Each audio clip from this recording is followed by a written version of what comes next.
İmam Baqir əleyhissalam buyurub: kim başımıza gəlmiş zülümləri, haqqımızın tapdalanmasını və çətin vəziyyətə düşməyimizi bilməsə, bizə zülm etmiş zalimlarla şərik olar.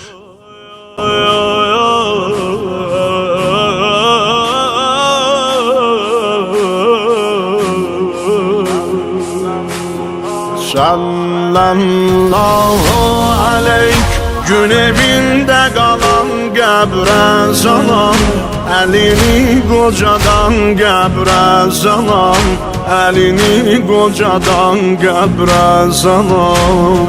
Sallallahu aleyk, od içində yanan o məlikəyə, dağı od vurar indi də sinəyə, dağı od